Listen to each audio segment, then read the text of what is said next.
Assalamualaikum warahmatullahi wabarakatuh. Kembali lagi bersama saya Kamil Marharyadi Putra, NIM 1900-2018, jurusan Administrasi Pendidikan, Fakultas Ilmu Pendidikan, Universitas Negeri Padang.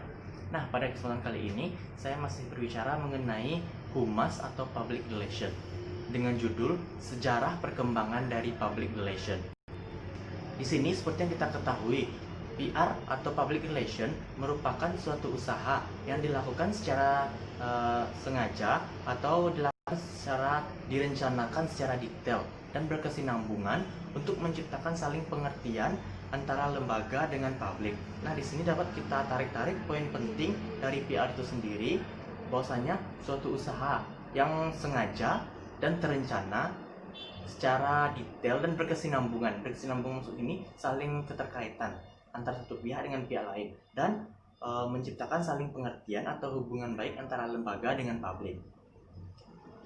PR merupakan hal baru bagi bangsa kita sendiri atau bangsa Indonesia, tapi bagi dunia luar itu merupakan suatu hal yang bukan baru lagi, karena PR itu sendiri sudah lama berkembang di dunia, tapi di Indonesia baru dirasakan akhir-akhir ini atau pada tahun 1990-an.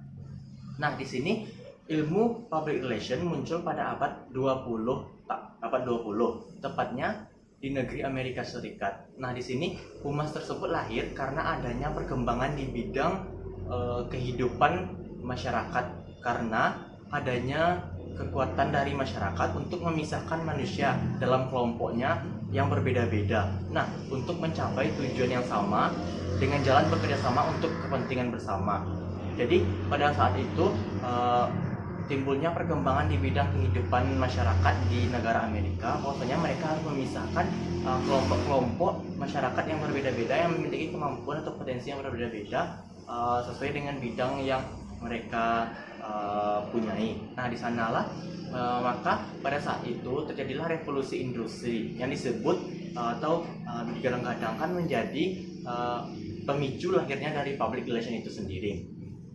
Nah, di sini cikal bakal dari public relation itu sendiri sudah ada sejak berabad-abad tahun yang lalu. Kenapa bisa saya katakan demikian? Di mana dapat kita ambil contoh seperti penyambutan Ratu Balkis terhadap Nabi Sulaiman pada kala itu, di mana Ratu Balkis mengadakan suatu upacara yang meriah untuk menyambut Nabi Sulaiman dengan tujuan untuk menghormati tamu istimewa yang diterimanya atau Nabi Sulaiman tersebut. Nah, di sini kan mengadakan upacara penyambutan tersebut dapat menjaga hubungan baik dan tamu merasa dihormati dan dihargai oleh penunggu atau tuan rumah yang menyambut gitu. Sehingga pada kala itulah cikal bakal dari public relation tersebut sudah ada gitu. Cikal bakal ini juga ditandai pada masa Mark Antony disambut oleh Ratu Cleopatra di tepi Sungai Nil. Nah, di sanalah penyambutan tersebut atau penyambutan yang dilakukan oleh Ratu Cleopatra terhadap Mark Antony tersebut dilakukan dengan keindahan dan kecantikan yang luar biasa yang dibuatnya atau atribut-atribut yang luar biasa, yang indah dan mewah yang dibuat oleh Ratu Cleopatra untuk menghargai Mark Antony dan menyambut Mark Antony dengan pasukannya. Nah, sejarah public relation ini sendiri dipelopori oleh Ivy Leigh Barley pada tahun 1906. Di sini Ivy Leigh Barley merupakan seorang wartawan. Nah, dia digelari atau diberi gelar atau sering disebut oleh orang-orang merupakan seorang bapak public relation atau father of public relation. Kenapa di sini Ivy Leigh Barley mampu mempelopori public relation? Karena pada saat itu Ivy berhasil menanggulangi kelumpuhan industri batubara yang hampir terjadi di Amerika Serikat. Nah, pada saat itu Ivy Leigh Barley atau Ivy Leigh memiliki sebuah gagasan atau pikiran untuk mengembalikan atau memperbaharui kelumpuhan industri tersebut. Nah, gagasan atau pikiran dari Ivy Leigh ini sendiri dinamakan dengan The Declaration of Principle atau prinsip deklarasi. Nah, di sini Ivy Leigh menjembatani antara level manajemen pengambilan keputusan dengan level buruh, karena pada saat itu kedua level tersebut sangat terpisah satu sama lain. Nah, di sanalah Ivy Leigh mampu menjembatani kedua level atau kedua tingkatan manusia pada saat itu, karena mereka memang saling terpisah, bahwasanya manajemen pengambilan keputusan pada saat itu memandang rendah atau mereka tidak membutuhkan level buruh dikarenakan mereka belum mengetahui manfaat atau dampak atau peran penting dari level buruh tersebut, karena pada masa itu masyarakat dianggap tidak mempunyai kepentingan terhadap manajemen pengambilan kebijakan atau pengambilan keputusan. Selanjutnya, saya akan menceritakan kronologi dari perkembangan public relation itu sendiri di dunia.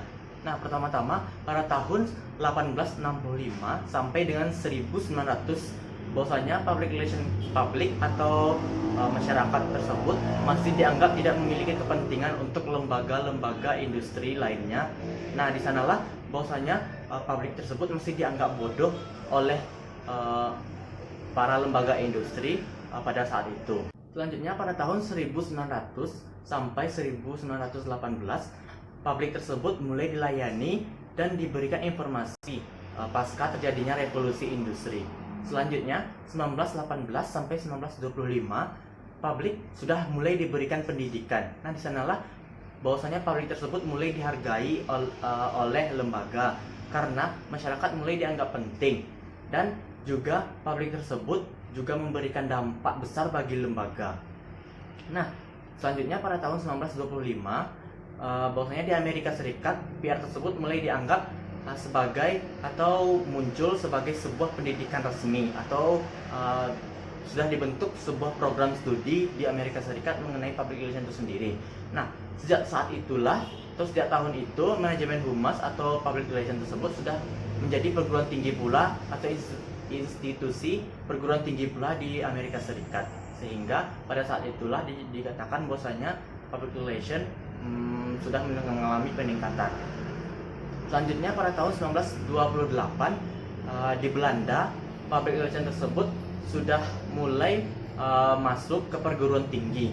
Nah, di sana di Belanda sudah menerapkan bahwasanya minimal public relation tersebut sudah menjadi fakultas dan mata kuliah wajib, bukan hanya lagi sekedar pendidikan, tapi sudah menjadi sebuah fakultas dan mata kuliah wajib yang harus dijalankan atau dilaksanakan oleh mahasiswa dari Belanda. Selanjutnya pada tahun 1945 sampai 1968, publik sudah mulai terbuka dan sepaham bahwasanya penting untuk mempelajari public relation itu sendiri. Nah, pada tahun 1968 merupakan di Belanda mengalami suatu perkembangan yang sangat pesat dari public relation itu sendiri, di mana di Belanda public relation itu sendiri diarahkan ke arah yang ilmiah, atau ke arah penelitian, ke arah pengkajian, sehingga public relation itu sendiri mengalami perkembangan yang sangat pesat di Belanda pada saat itu. Sedangkan di Amerika masih saja stabil karena di Amerika hanya menganggap public relation itu sendiri sebagai konsep bisnis, belum mereka mengembangkan mengenai public relation seperti yang Belanda lakukan. Selanjutnya pada tahun 1968 sampai dengan 1979, bahwasanya public relation mulai dikembangkan di berbagai bidang karena mereka sudah menganggap penting humas di setiap aspek kehidupan. Nah, pada saat inilah bahwasanya masyarakat sudah menganggap penting humas, sehingga mereka mengembangkan public relation itu sendiri ke berbagai bidang kehidupan. Nah, selanjutnya pada tahun 1979 sampai dengan 1990, profesional dari public relation ataupun internasional mulai memasuki era globalisasi, di mana terjadinya perubahan mental dan kualitas pandangan dari masyarakat atau publik mengenai public relation. Selanjutnya pada tahun 1990 sampai dengan sekarang terjadi 3 hal. Yang pertama yaitu terjadi perubahan mental, pola pikir dan sudut pandang serta sikap dari masyarakat mengenai public relation. Yang kedua yaitu membangun kerjasama secara lokal.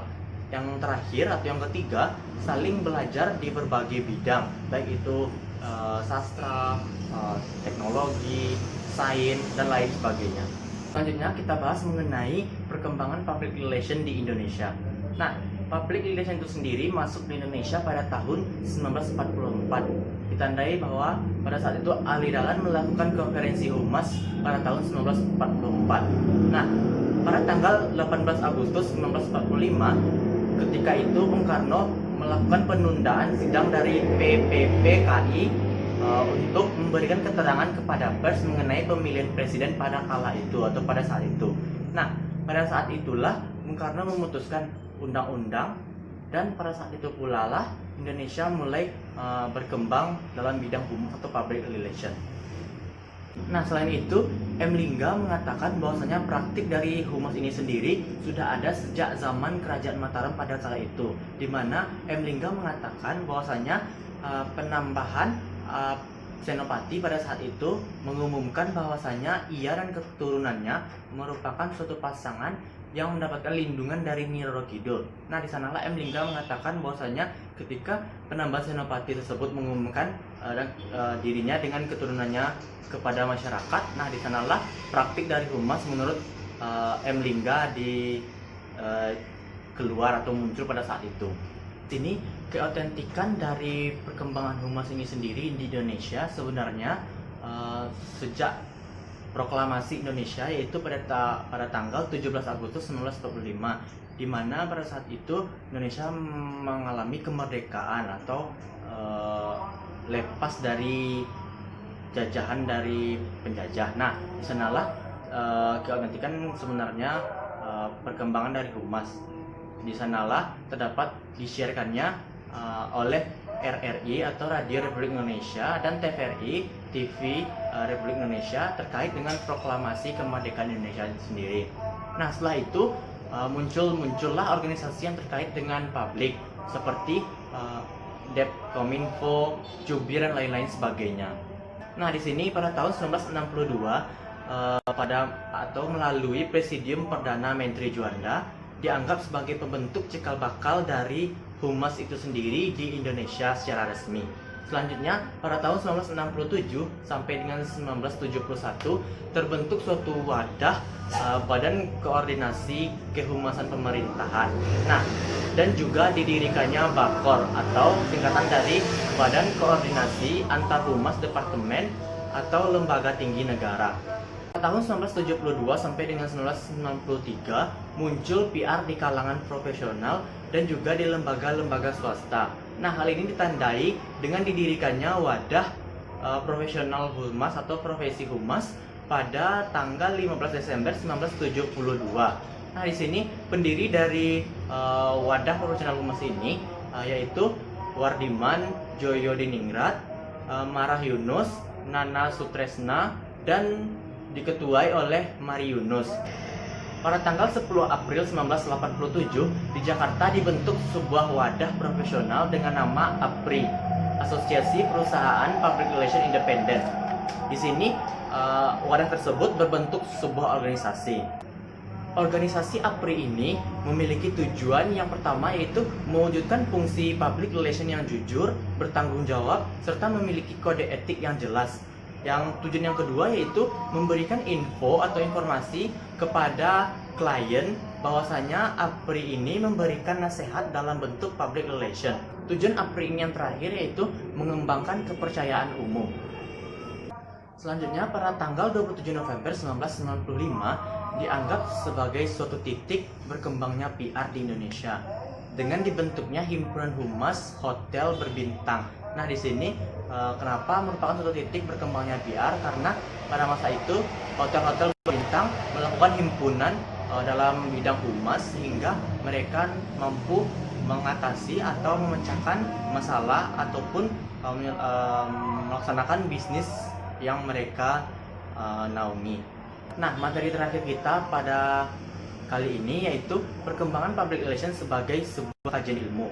Nah, public relation sebagai sebuah kajian ilmu tersebut melahirkan berbagai macam atau banyak sekali teori-teori, pandangan, paradigma atau konsep-konsep keilmuan terkait dengan public relation itu sendiri.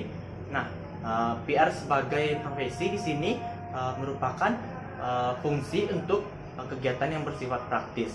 Jadi, public relation sebagai kajian ilmu tersebut telah melahirkan banyak sekali teori, pandangan, konsep keilmuan mengenai PR. Sedangkan dalam atau sebagai profesi, public relation itu sendiri berfungsi untuk kegiatan yang bersifat praktis dalam kegiatannya. Demikian materi yang dapat saya jabarkan. Terima kasih atas segala perhatian dari teman-teman dan mohon maaf atas segala kesalahan yang saya perbuat. Saya Kamil Mar Haryadi Putra mohon undur diri. Terima kasih. Assalamualaikum warahmatullahi wabarakatuh. See you next.